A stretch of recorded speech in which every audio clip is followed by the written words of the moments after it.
ദൈവത്തിൻ്റെ അതിപരിശുദ്ധ നാമം മഹത്വപ്പെടുമാറാകട്ടെ.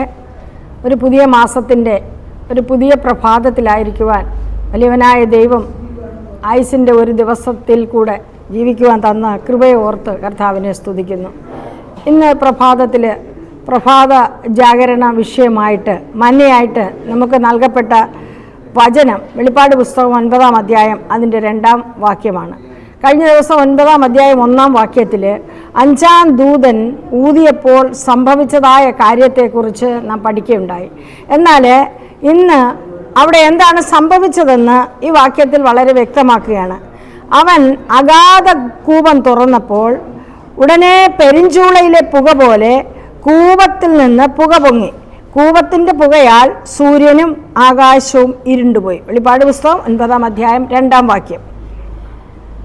പുക എപ്പോഴും ആരോഗ്യകരമായ ഒരു അവസ്ഥയല്ല.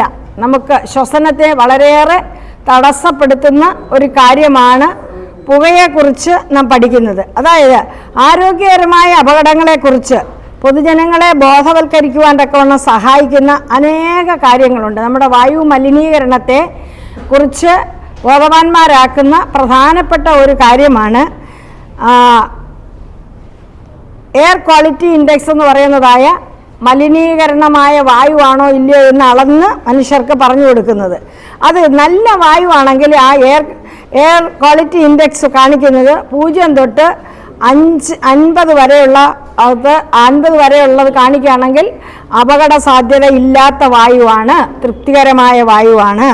എന്നാൽ 50-ന് മുകളിൽ 51 തൊട്ട് 100 വരെ ആണെങ്കിൽ അപകട സാധ്യത, ആസ്മയുള്ളവർക്ക്, അലർജി രോഗമുള്ളവർക്ക് അത് അപകട സാധ്യതയുള്ളതാണ്.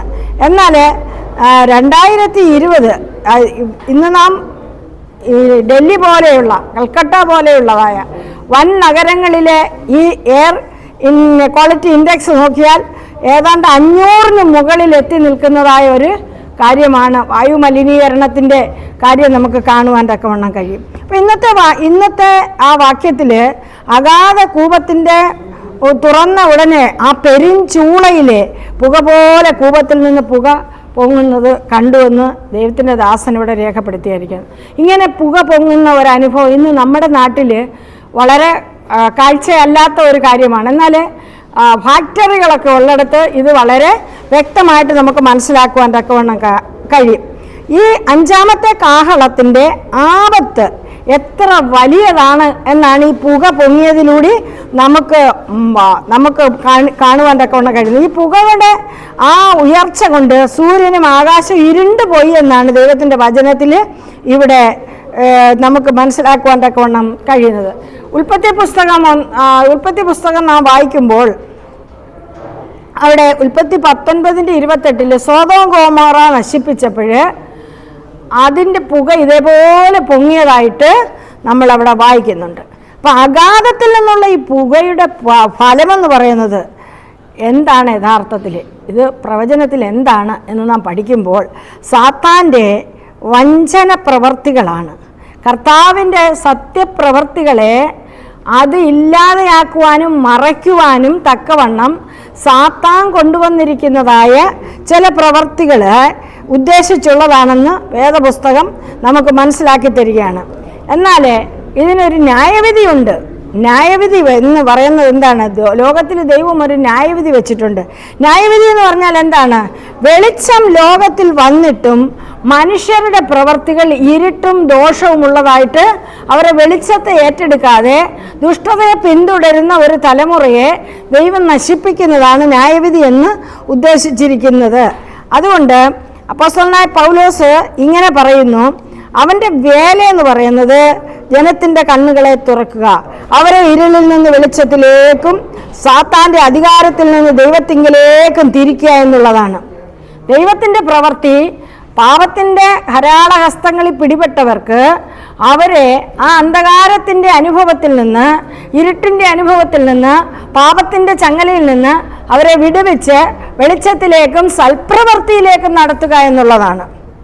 അതുകൊണ്ട് ആ കർത്താവിൻ്റെ നല്ല പ്രവൃത്തി ശോഭിക്കാതെ ഇരിക്കുവാൻ തക്കവണ്ണം വഞ്ചനാപരമായ കാര്യങ്ങളിലൂടെ ജനത്തെ തിന്മയിലേക്ക് നടത്തുന്ന ഒരു ശക്തിയാണ് ഈ അഗാധ കൂപത്തിൽ നിന്ന് വരുന്നത് എന്ന് നാം മനസ്സിലാക്കുമ്പോൾ കർത്താവിനെക്കുറിച്ച് പറയുന്നത് ലോകത്തിൻ്റെ വെളിച്ചമാണ്, അവിടുന്ന് നീതി സൂര്യനാണ്, അവിടുന്ന് പരിശുദ്ധാത്മാവ് ശ്വാസം പോലെ അല്ലെങ്കിൽ കാറ്റ് പോലെ അല്ലെങ്കിൽ വായു പോലെ നമ്മളെ എന്ത് ചെയ്യാണ്?